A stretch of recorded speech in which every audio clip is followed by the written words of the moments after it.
એક દ્રશ્યની કલ્પના કરીએ કે રજાની સવાર હોય અને ઘરમાં એક વાત ચાલે છે કે આપણે ક્યાં ફરવા જઈશું. થોડી જ ક્ષણોમાં સરસ નવા કપડાં, મોબાઈલ ફૂલ ચાર્જ અને મનમાં એક ઉત્સાહ કે આજે મજા આવશે. થોડાક સમયમાં આપણે જે તે સુંદર જગ્યાએ પહોંચી જઈએ છીએ જ્યાં આવી સરસ પ્રકૃતિનો ખોળો હોય, જ્યાં ઠંડી હવા હોય, સૂર્યાસ્ત હોય અને ધીમેથી કેમેરા ખુલે છે, પોઝ બદલાય છે, ફોટા લેવાય છે, વિડીયો લેવાય છે અને એ બધાની વચ્ચે એ સુંદર પળને જીવવાનું રહી જાય છે.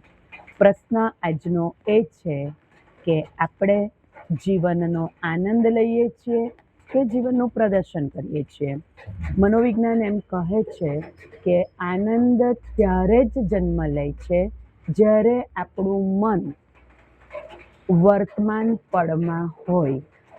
આપણે આવી પ્રાકૃતિક સૌંદર્યને જ્યારે માણતા હોઈએ છીએ ત્યારે મનમાં એ વિચાર આવતો હોય કે આ પળ કેવી દેખાશે, તો મન એ પળને વ્યવસ્થિત રીતના ગોઠવવામાં વ્યસ્ત થઈ જાય છે.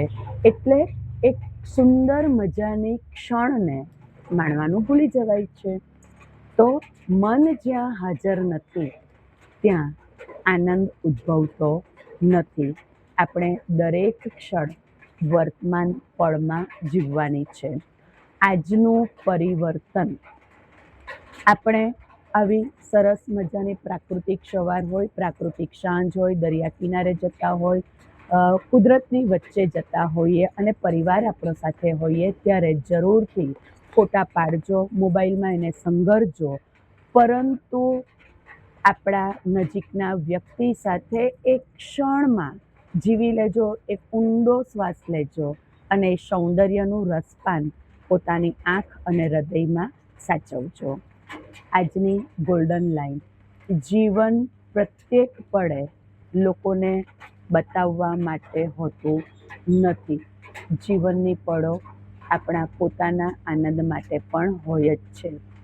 એટલે જીવનની પળોનું માત્ર આનંદ લઈએ, એનું પ્રદર્શન ક્યારેય કરીએ નહીં.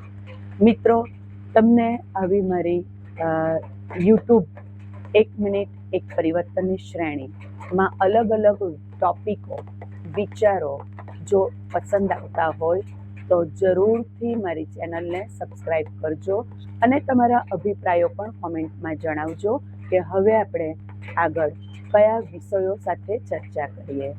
હું તૃપ્તિ વ્યાસ ફરી મળીશું આવી સુંદર સવાર સાથે. 1 મિનિટ એક પરિવર્તન.